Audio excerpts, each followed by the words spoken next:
Welcome, Mr. Speaker. Thank you, sir. Well, it's a delight to have my friend Jason White, who is a husband, he's a father, and he's the Speaker of the House. Please help me welcome him. Oh, gosh. Thank you, Grant. Thank you. Well, we've had a great day. We've talked about a lot of topics. I have been looking forward to this conversation because we're going to cover a lot of topics. There's a great song in the Hamilton musical where Aaron Burr is whining that he's never in the room where it happens.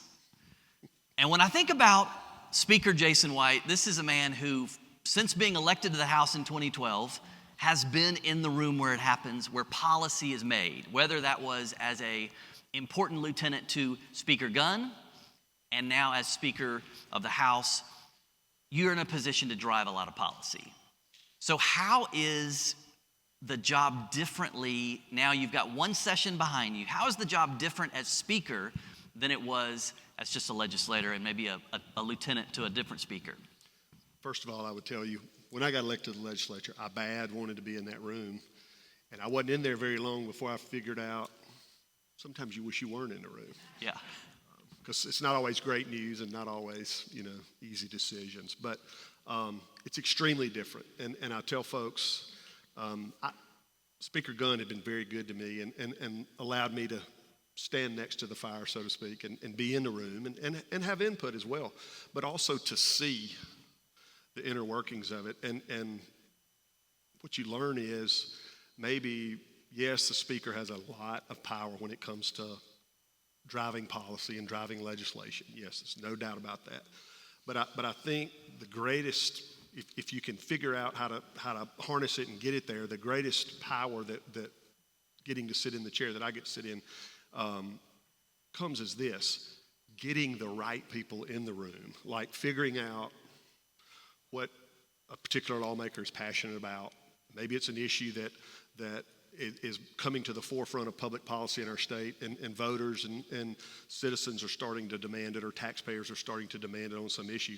Finding members of the legislature, because not everybody, what's in one legislator's wheelhouse is not in another one. They're passionate about they're all passionate about their district, and then they usually have one, two, or three things that they're really passionate about, and they ran on a particular issue, whether it was a special needs child in their community who they felt didn't have the resources they needed for a quality life, or it was they had trouble fighting City Hall on an issue. Whatever it was, they have their reasons or their axes to grind. But getting the right people in the room seems to be my biggest challenge when it comes to and that.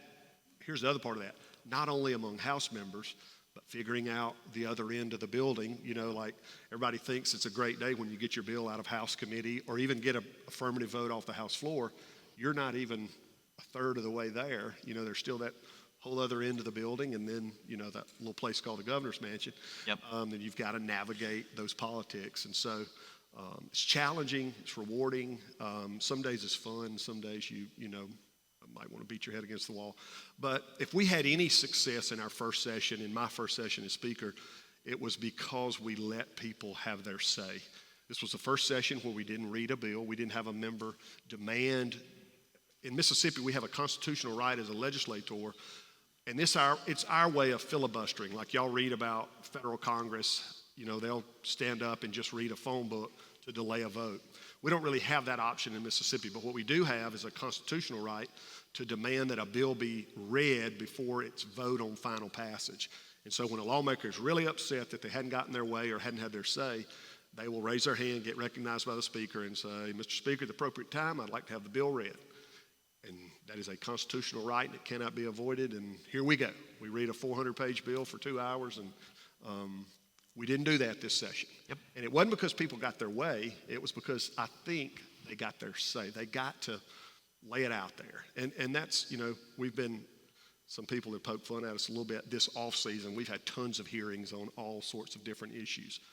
But we just thought conversation and bringing people together and getting it all out on the table, the good, the bad, and the ugly, and we'll figure it out from there. And usually the best ideas rise to the top of that public debate. And so we tried to kind of let that be our mantra.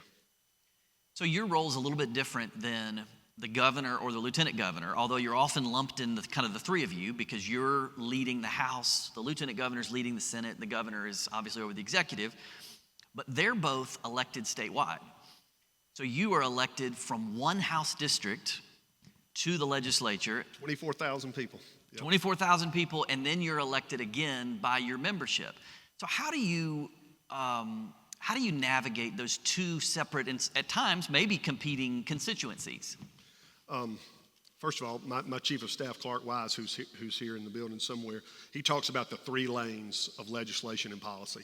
There's this lane that is what is personal for the representative, that's personal to them. There's this lane of what's best maybe for their district.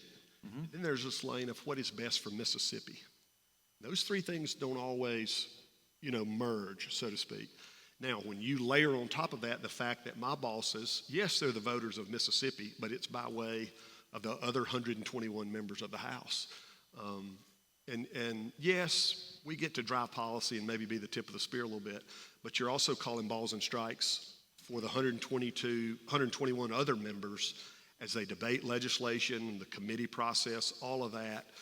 They're my bosses. Everybody laughs when I say that, but I work for that 121, and I kid the lieutenant governor sometimes. I said, yeah, but your people can't take you out. Mine can take me out, and so it's very unique. It's a unique relationship. And here's the other thing. As small of a state as we are so diverse. Less than 3 million people, not a huge geographical area, but what's important to a lawmaker in the Mississippi Delta is totally different than what's important to a lawmaker in the Pine Belt versus the coast versus Northeast Mississippi. There's some regions of our state that are experiencing some really good times economically and from an industry standpoint.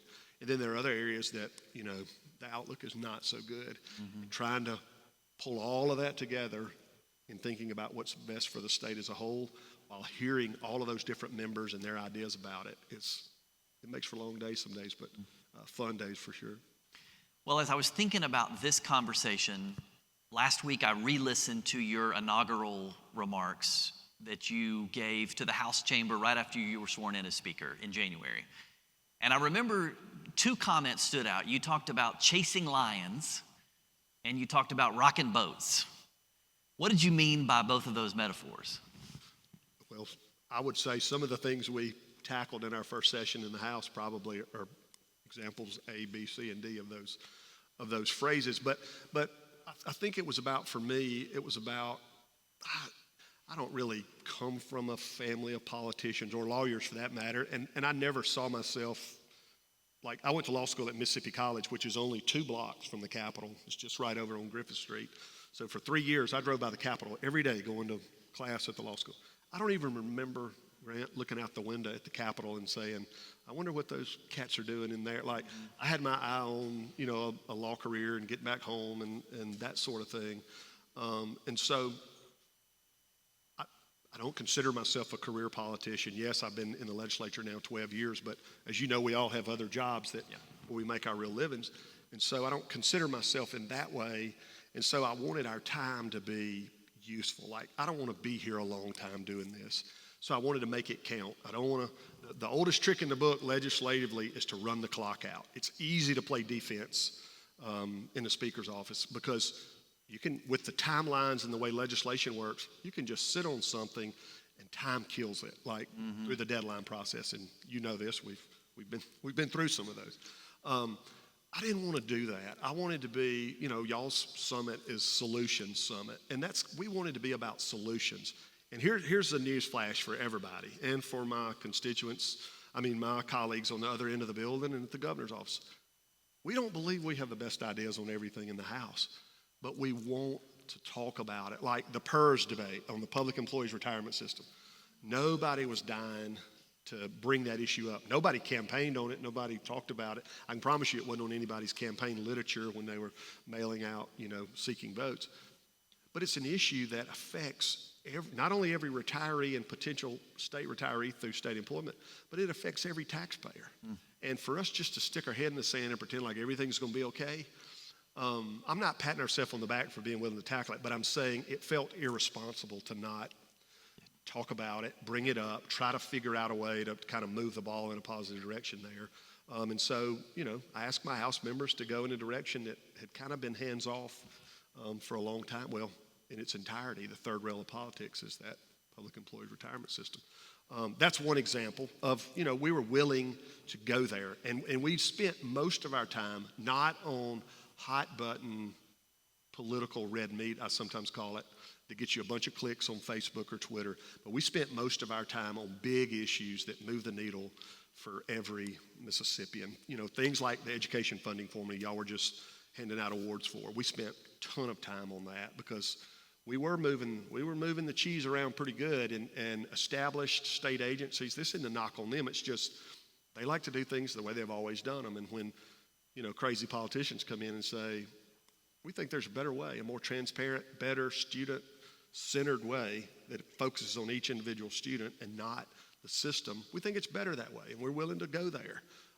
Nobody wants to make their local school superintendent mad, or their school board, their friends, their family members serve on in those places. But it was the right thing to do. And so maybe they were chasing lines, maybe they were rocking the boat. I hope we rock it a little more this session and spend our time and make it count on big things that actually, you wake up in the morning and think about, not things that are passing or get a jab in just because you can, but things that actually really make Mississippi a better place. Well, so why is education such a priority for you?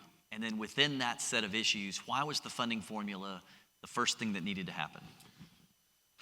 It's a priority. My mom taught public school in Kosciuszko's public school district for 35 years. She was an English teacher there. I know you can't tell it by the way I talk, but she tried her best. But I went to public school for 6 years. I went to private school for 6 years. I can sit down with anybody and we can talk about the good and bad in both of them. I've served on school boards. I've seen the inner workings. I've had to make budgets for small private schools who are dependent on their parents, paying tuition and that sort of thing.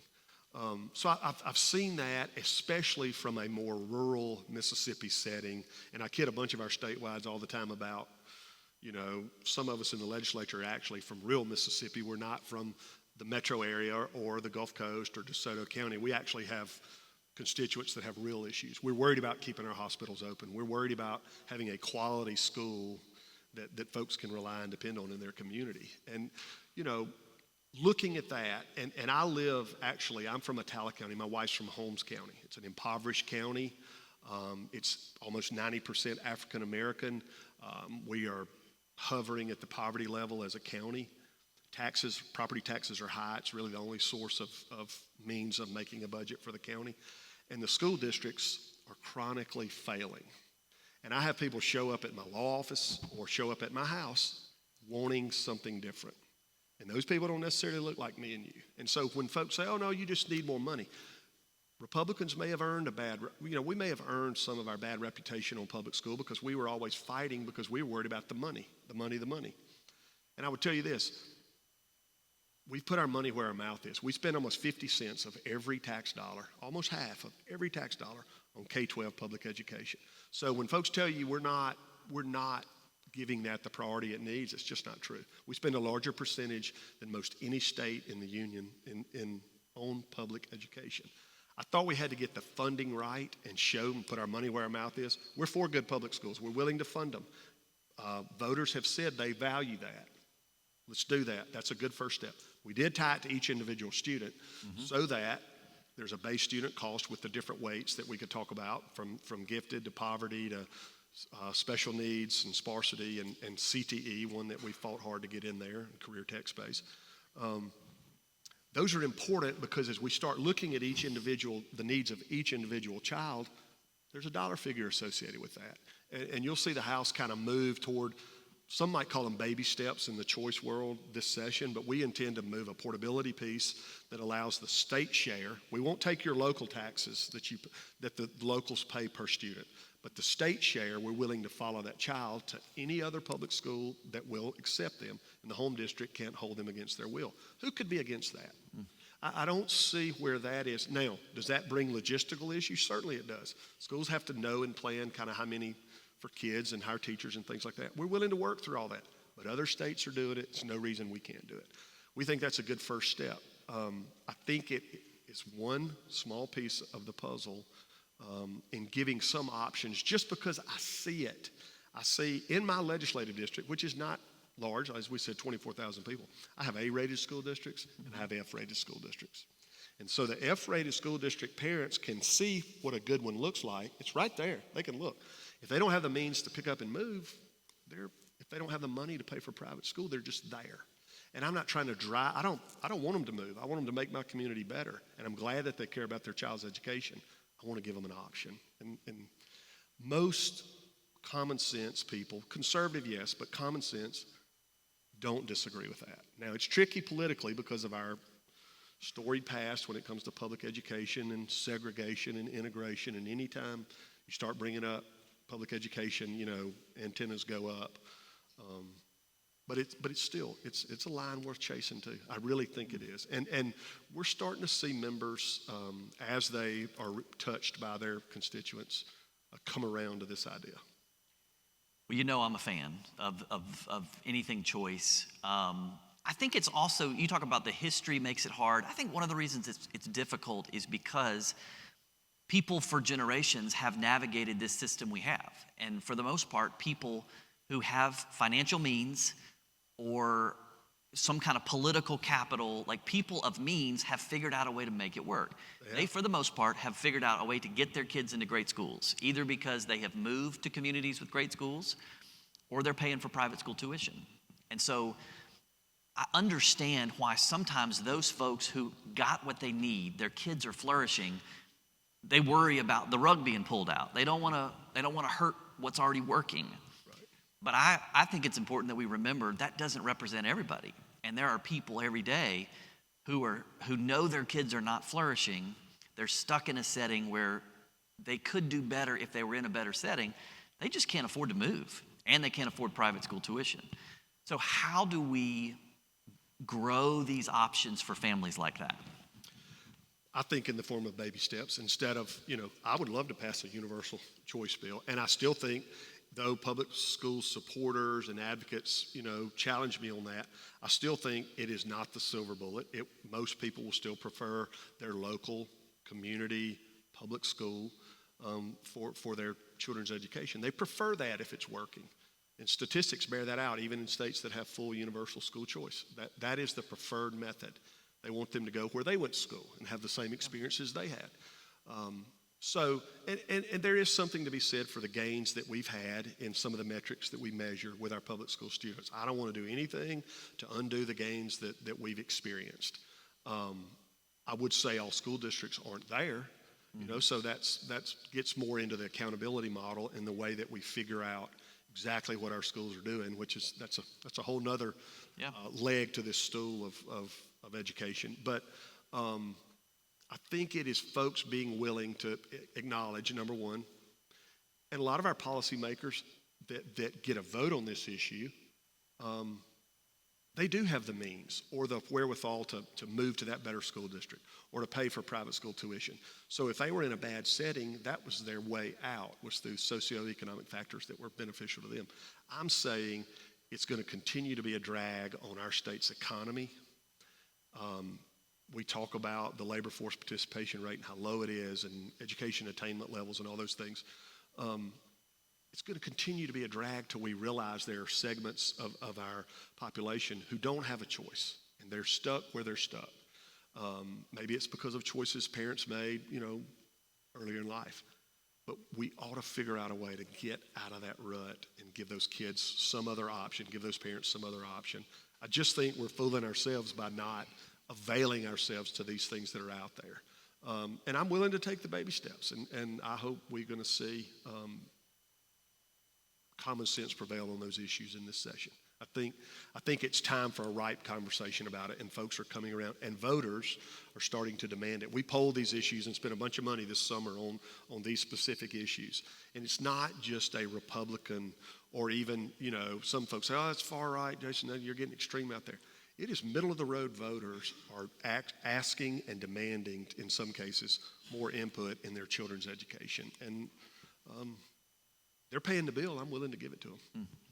Yeah, I think for families, when you talk to families out in communities, they don't even think of this as a political issue. Right. This is a kitchen table issue, just like running water or sewer or safe communities. These are not partisan issues. These are the ways we build a great life for people to stay in Mississippi. So you've talked about portability, and as we've talked about choice, you really talk about three buckets. There's sort of public school choice, there's private choice, and there's charter schools. What do you think there's appetite for in the coming, maybe this session and next? I think that portability piece, as we've talked about, I think you're going to see legislation. Our education committee folks are working hard on some charter legislation that kind of more streamlines that process. It's almost like the process that we have in place now. I'm not saying it's set up to fail, but it's set up to make it hard, really hard, to get going. And maybe there should be, some checks and balances. Sure. We're turning young folks over to them to educate them. But that charter has a parent involvement piece that I think trumps all other. And we should make that as streamlined and as efficient as possible, getting set up and getting going. And then in addition, with our accountability model and the pandemic and the way we kind of had some hold harmless, we have almost no DNF districts in our state according to our accountability model. That has certainly had a chilling effect on charters, places they can go. We want to open that up, whether we go back and say, okay, we'll do DNF, but let's look at it pre-pandemic and where those districts were, or let's just add C to the mix. We can't wait 2 more years for our accountability model to fully reset. It may be too late for charters by then. We need to allow them the opportunity. And again, this doesn't mean one's going to spring up on every corner, but it allows one more option that might affect and impact a kid's life, even if it's just one. Is that not worth going there? So I think you'll see that. I think you're going to see accountability measures that actually don't. Our Department of Education, they actually gather some great data. It's just real hard to get to and figure out, like for mom and pop or for just a concerned citizen. We want to make that more readily available. And our new state superintendent has indicated a willingness to work with us to figure out a dashboard that even I'm not as computer literate as I should be for somebody from my generation, but even I could go to an iPad and figure it out and really drill down at a school district and see what they really are doing good and what they're not. That should be easily attainable for voters and taxpayers, and it's not under the current setting. And then based on that accountability, let's figure out in those places where we're not doing great, let's give parents some choice. Let's give them some choice and at least let the state portion follow the child. We want to set up a separate account that makes up the difference, maybe for low-income students or maybe just on a first-come, first-served basis to make up that local portion. We'll have to cap it, and it'll be a baby step. But, Arkansas, they're at basically full choice in another year, but they phased theirs in over 3 or 4 years, and now they're there. Let's start the process down a road that leads to more options and, as y'all say, solutions. Yeah. What do you think are the economic benefits of choice? So this morning there was an education panel. Jamie Holder, who's here with us today, CEO of Holmac, manufacturing company in Bay Springs. He says, the biggest challenge I have when I'm trying to recruit somebody to come to my company is their first question is, what are the schools like? And in Bay Springs, you've got maybe 6 different good schools in the area. Some of those are public, some are private. But if you want to live in Bay Springs, you've only got one option. Now, one of his concerns is if we simply expand public choice, which it feels like that's kind of where some of the political momentum is moving. His concern is if we just do that, there's some percentage of these rural private schools that families will leave. If they knew they had a free option in a neighboring district, they might leave.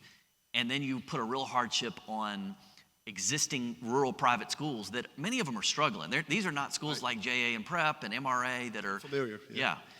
I've served part on of the the school board state. at one of those that are struggling and making a budget and that sort of thing. So his comment this morning on the stage was, it's important to me that we at least try to do something for families in private school at the same time we're expanding public choice, even if it is a baby step. Do you think that's possible? I think it is possible, and I think it comes in the form of not just DNF districts, but maybe looking at C, or look at DNF as they were rated 5 years ago, and allow those students the option to take the state portion and go to a private school. And the state portion of the money through an ESA would follow that child. You're not seeing great pushback. Now, obviously the devil's in the details, and you got to get votes. And again, I was talking about you not only got to get the votes on your end of the building, you got to figure out a way on the other end of the building. And I won't pretend to speak for the state Senate on the issue. I'm just saying I'm encouraged by the conversations we're having on the House end, the openness, even among some of the Democratic caucus, the openness to discuss these issues in a way that has not been in the last 10 years. Those ideas haven't even been on the table, much less discussed. And we're moving from a discussion place to bills. And you've honored some of our education champions in the House today. They have worked hard to try to find consensus and prove that, hey, this is about changing lives. It's not about undermining public schools. It's not about hurting the private schools like Jamie talks about. That is a real issue. So we want to give them those options. We want to continue to support the Children's Promise Act, which allows, those are great benefits to our private schools. We're talking about increasing that tax credit, and the increase going specifically to tuition seekers, whether you based it on low income or just tuition only, and not necessarily capital improvements at those schools, but designated for tuition, for scholarships, to let all of those small private schools, because the schools you just mentioned, the large, robust private schools in the metro area, they have fairly aggressive scholarship programs. Our smaller private schools, they're struggling to pay teachers and make a budget. That's not part of the deal. But through the Children's Promise Act, we think we can push that ball a little further down the field as well. So I think there are ways. Good. Well, I thank you for your leadership on that issue and on the funding formula. That was, it's a bill and an effort that had been, a lot of people had worked on that, trying to get that done, and it come up short. And I appreciate that you and others got it done. And it's a really important, an important measure that I think lays a strong foundation for a lot of these other things. Let's talk about the economic issues related to taxes. So taxes have been discussed a lot. You talk about workforce participation challenges. We have an income tax we've been working to phase out. There's a lot of conversations about whether we should focus on continuing to phase that out. Should we reduce the sales tax, which includes groceries? What about gas tax, transportation? Where do you think all these things will land coming in January? That's a lot. That's everything you just touched on is certainly a mouthful for a politician and for a lawmaker, because when you start getting in somebody's pocketbook, it gets real personal real quick, maybe even more than education.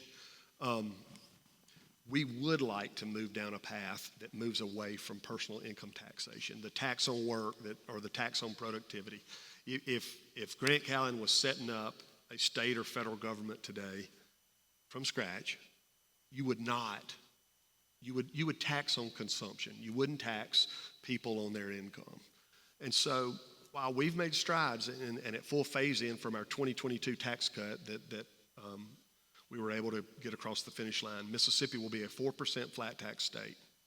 That's attractive. Among states that have income tax, it's 8th to 10th best.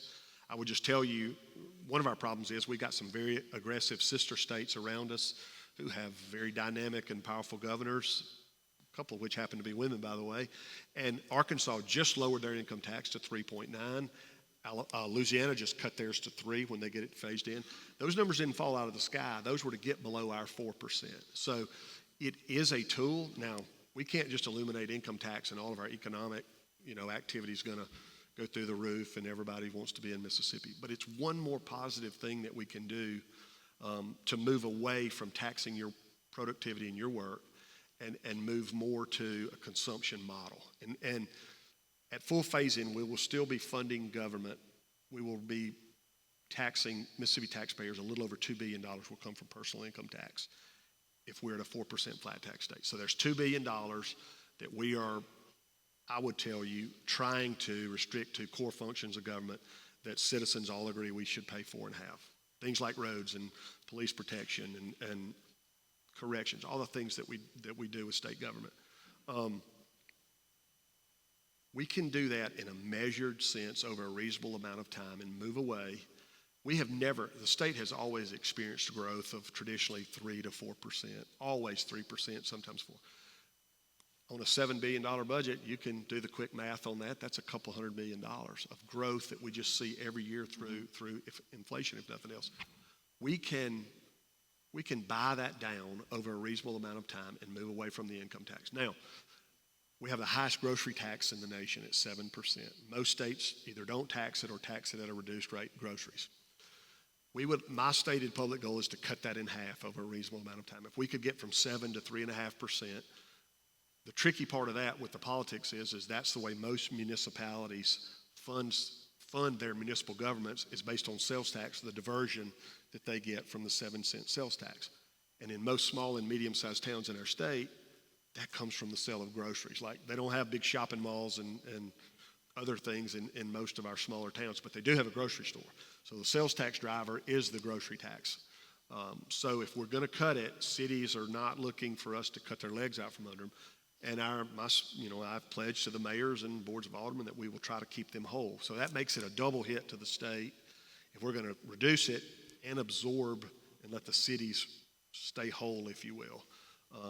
The math starts getting tough when you start getting past that. Now, you mentioned the infrastructure piece. While we're doing this, we do want to look at a dedicated stream of revenue to finally and once and for all fund our infrastructure, our roads and bridges through MDOT going forward. We had a dynamic 1987 highway program, capacity projects, and in that formula, we are 18 cents a gallon, and that's a flat tax on gas. We have the lowest gas tax in the nation. I'm proud of that. But it's time we look at that and at least figure out a way going forward. You cannot build roads in 2024 on an 87 budget. Try it in any other facet and it doesn't work, and it certainly doesn't work on road maintenance and road construction. We're willing to have those conversations. They're not comfortable for conservatives to start talking about, are we going to raise the gas tax? Are we going to put it on an index? Are we going to, a few years ago in our infrastructure package that was kind of cutting edge at the time as the states began collecting use tax on things that you order online from out of state, those things weren't taxed for a long time. There was no sales tax. We removed that exemption, and so you started just paying normal sales tax on items you purchase online.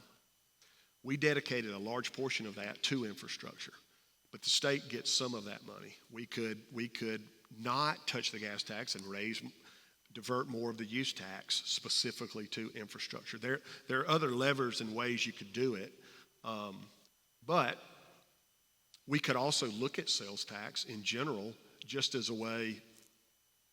We are the lowest, not only around our sister states, but a 7% sales tax. We're lower than any state around us or in the Southeast. We've got room if the thought was let's get rid of the income tax and raise sales tax 1 cent and be a consumption state. I'm willing to have that conversation.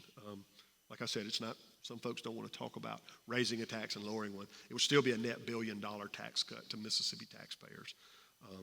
We're going to work hard on trying to. We are grateful to have the governor's support. He has stated number one goal besides site readiness and economic development is eliminating the personal income tax. And so we're excited to have a partner in that. And I'll tell you this, in my first session as speaker, I knew this, but I really my dad says a bought lesson is best. 2 beats 1 around the cap anytime. If you've got the Senate, yeah, you want the governor, but if you've got the Senate, you can probably make it work. But if you've got the governor with you, you can probably get the Senate on board at some point. So 2 beats 1 around there.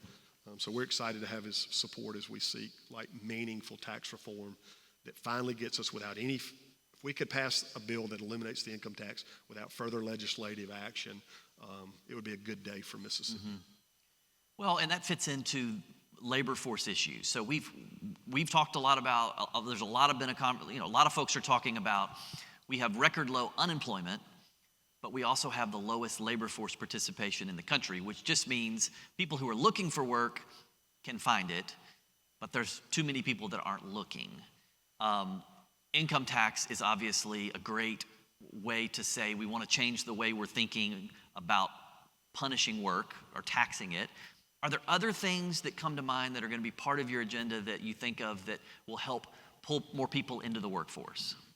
Here's one thing that we've worked hard on in that new funding formula. We have a base student cost, and then one of the specific weights that adds to a student's number, if you will, is if they are a career in tech education student. In other words, they've chosen that path in their curriculum. Yep.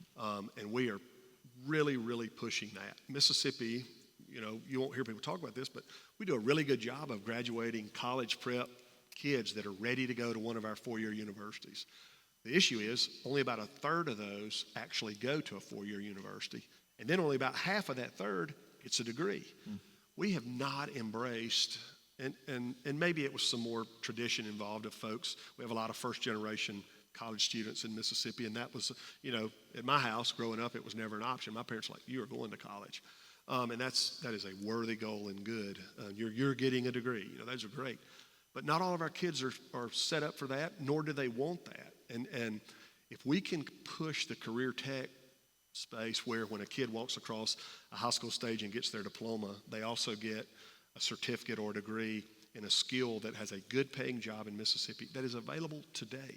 Not one that they've got to move 2 states over to find work. It's available here in our state today. We have, in the career tech space, we have lots of availability of jobs. And we do in all sectors. As you said, we've got jobs looking for people. We're going to push the career tech as part of it. Now, in addition to that, some of our IHL, members have pushed different things to bring some adults back into the education setting. I don't know if the price tag and the end result of those things are. We think there are jobs that are available if we could train these people in some skills, and so we're going to push that career tech space as much as anything to get them there. We've also talked a lot about in the House, and I've got the bullet holes to prove it, because we were willing to talk about Medicaid expansion. That was never about compassion or somebody saying everybody has a right to health care. It wasn't about that.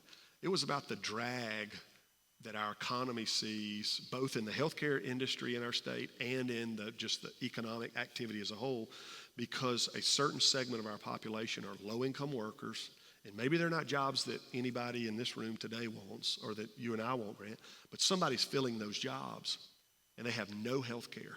And so the healthcare situation, their personal health, is exacerbated to the point of they are unhealthy. And we are the most unhealthy state in the union by any measured metric, for our overweight, diabetes, all the things. You just go down the list, cancers and heart conditions. We're the worst. I would never have set up and said Medicaid expansion is the way to go to cover these workers. But we don't see anything else coming down the chute for us. If there's a better and another way, we want to examine that and look at it. We're excited about the possibilities that a Trump administration affords in that space for low-income workers, finding some way to get them some minimal health care coverage, because I do think it affects labor force participation rate. I do think it affects a healthy economy. When you have workers that are chronically sick and seeking health care in an emergency room, it not only costs and it gets reflected in the insurance rates that you and I pay for health insurance, but it affects the bottom line of our hospitals. We should be willing to have real conversations about it. And we don't have the market cornered on exactly what the perfect idea is. But you talked about chasing lines or rocking boats. We're willing to have a real adult conversation about 40 states now do it that way. If that's not the way to do it, let's figure out the way to do it. Time is running out on how we're going to cover these people. And I think that affects people. I think that labor force participation rate, I think the people that are laying out mostly slide into that lower income worker that we don't see participating.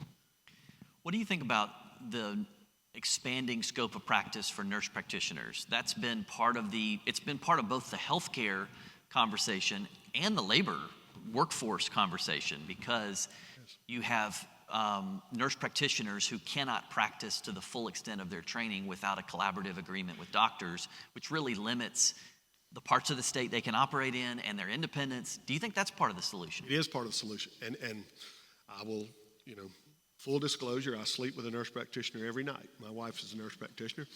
But I fought this fight early in my legislative career. I didn't have much to do as a young lawmaker and, freshman, so to speak.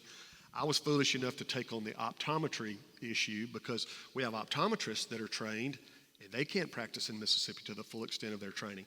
But if they step across the line into Tennessee, where most of them got their degrees, they can do everything. But they magically, when they crossed that border, all of a sudden there were things that we just didn't let them do. And we had Mississippians waiting 6 months or a year, to see their eye doctor to get those done when their local optometrist could have done it right there. And so I was proud to author and finally, after pulling a lot of teeth, get that across the finish line. And we have advanced and passed in the House now twice, removing the collaborative agreement for nurse practitioners. We've been unable to get it done in the Senate. You're going to see a House bill again this year, and we'll continue to push it. We have a doctor shortage in Mississippi like no other state in the union. I think it just makes sense here. We were willing to even say, we'll limit it to some geographic areas to get started. And let's show that not only does it not hurt healthcare, it actually raises metrics. And here's another little secret. A lot of people would prefer to see their nurse practitioner anyway. But I don't go at it from that angle. I go at it from the angle of, I just think it's what's best. It's one more piece of that access thing that we, just like we're talking about certificate of need laws and where we can shave on those to kind of open it up more. Again, we're willing to have those conversations. And sometimes they're hard because our friends are running big hospitals and they come and tell us the sky's falling if we do this. But we just see a need, especially in places where they have no health care. Why are we restricting that? Yeah. And it means, sounds like common sense, but and it means nurse practitioners are going to other places. they do. If they have the option. Absolutely, they because do. they know they're we were going to be seeing our restricted. optometrists do that. Yeah. So similarly, thinking about these work issues, one sort of untapped segment of our population for me that we need to be thinking about how do we get them in the workforce is people coming out of prison. We have the highest number of people behind bars per capita of any state in the country. We know that 95% of those are eventually going to come out. And almost half of them are going to come back within right. 18 months. And the number one indicator of whether they're going to come back or not is whether they get plugged into a job quickly. And we had two people on the stage this morning who had served time in prison, had a felony conviction, but both got jobs and are working. So the House has led on the Fresh Start Act, a reform that would remove barriers to certain professions. It doesn't mean it's automatic that you're going to get a cosmetology license or something else, but you can't automatically block them just because they have a felony conviction. Progress has been made on a couple of isolated licenses, but not all of them. Do you think the Fresh Start Act will come back? I do. I think it will come back. I think it's an idea. We have to admit that what we're doing, and again, some of these folks are bad folks, and they won't ever get out of prison, or you're not going to want to hire them, whatever. But for the vast majority of them, they're going to enter back into society at some point. And here's what's going to happen. They're either going to become a good citizen, tax-paying citizen, law-abiding, and have a job, or they're going to be a drain on our society in one way or another, either through crime or government support. Let's acknowledge that and be smart about it. We could actually send somebody to State, Ole Miss, Southern, or Jackson State cheaper than we incarcerate them for a year. Like, I'm not saying let's move the prison cells to Oxford or Starkville, but I'm saying let's acknowledge that it costs a lot of money to just lock them up and throw away the key. That is not the solution. Now, it doesn't mean they shouldn't pay for their crimes. We passed a bill in the House last year, and this goes a long way to work on this issue, that would restore someone's right to vote 5 years after they have fully paid their debt to society. And maybe some folks say, well, that doesn't matter. He shouldn't or she shouldn't worry about being able to vote again. To some folks, it's not only a dignity issue that they can participate in that part of our society, but it also a lot of jobs, you've got to be a qualified elector, or you got to be able to have a driver's license, or, You can't serve on a jury. Can't serve on a jury. There are all these other things that play into it. And as I'm a small town lawyer, and I have folks that show up in my office that want to like have their record expunged. I hadn't had a drug dealer show up and want to do that yet. I've had a guy show up who has changed his life. He's gotten married, he's got a family, and he's working at a job, and he's hitting a ceiling, and until he has those rights restored, he can't advance in the workplace, whatever it is, whether it's commercial driver's license, there are tons of different things. It's a small thing that could have a huge impact. And we passed that in the House this year, and we just couldn't seem to get any traction on the other end. I'm missing the boat. We polled that this summer. It polled overwhelming, even among the reddest Republican voters. They want to see that. So you're going to see those issues like Fresh Start, like restoring suffrage come back. And again, that's nonviolent crime. That we're not cleaning the slate for folks that are violent criminals. These are nonviolent offenders. And again, they're folks who want to move on with their lives and be productive citizens. Yeah, I think that is so important, because if we don't do that, then what we're really saying is the punishment for crimes never ends. Right. Even once you've served your time, you have rebuilt your life, the punishment continues, whether that's because you can't vote or you have a felony conviction that becomes a barrier to so many other things. Are there other things that you're working on ahead of January, just around the corner, that you want to talk about that I haven't asked you about? You've covered it pretty good. There's always something that'll come up in the session that we hadn't talked about. Now, we've spent a lot of time looking at, with the national elections and everything that's going on, we spend a lot of time looking at voting issues and the way we conduct our elections and that. So I think you'll see a lot of conversation around that space. Just being more, removing red tape where we can for Mississippians, whether they're trying to start a business or trying to buy a home or whatever it is they're trying to do. You're going to continue to see what I like to call a business-friendly, common sense, conservative House try to tackle those issues. And I'm proud of my members for being willing to think outside the box a little bit. The issues we've talked about are our main issues, and that's where we will devote the largest portion of our time, on those tax issues and on those education issues, and even some of that criminal justice reform you talked about. Those will be the big issues for us, while also having judicial redistricting and a little bit of legislative redistricting, those politics will play back in, I'm afraid, to every other thing we do. Well, let me close with this. So we have a lot of people here that are not legislators. They don't work for the governor or policy staffers, although we have some of those here too. If there are ordinary people from different parts of the state that do different things that are not political, but they care about these issues and they want to have an impact, what can ordinary people do if they latched onto one of these issues and they want to make a difference, they want to help you build support for these things? What can they do? The number one thing is reach out to their personal representative and senator. I don't mean call them, I don't mean write them a letter, I mean ask to see them, and preferably at the Capitol. It's good at home or at their office, but if they're at home working, they may, yes, you hired them to do this job as their representative or senator, so they're going to see you. But I'm telling you, when a constituent shows up at the Capitol, tracks their lawmaker down and says, I need to see you for 5 minutes. We need to talk about this. That gets our attention in a way that a voter, a constituent has come all the way from home and found me down here at the Capitol, and you see lawmakers. They take that meeting. They may be nervous. They may be worried about what you're there to see them about, but that's a good thing. And that sort of up close, and not only that, but everybody has a network, and your friends encouraging them who are like-minded on an issue to seek out their rep or to seek out their senator personally. Yes, organizations like this one is great to be the tip of the spear and to kind of organize support, but there's nothing like a personal one-on-one with your lawmaker that in most cases they know you voted for them and supported them, and now you're here. They are representative of you as a constituent, and it's good to have that personal interaction. Yeah, they help you, and you help them, and you learn things from them. Well, Speaker White, thank you for your leadership for our state. Thank you for joining us at the Solution Summit. Please help me welcome Speaker Jason White. Thank you very much. Thank you.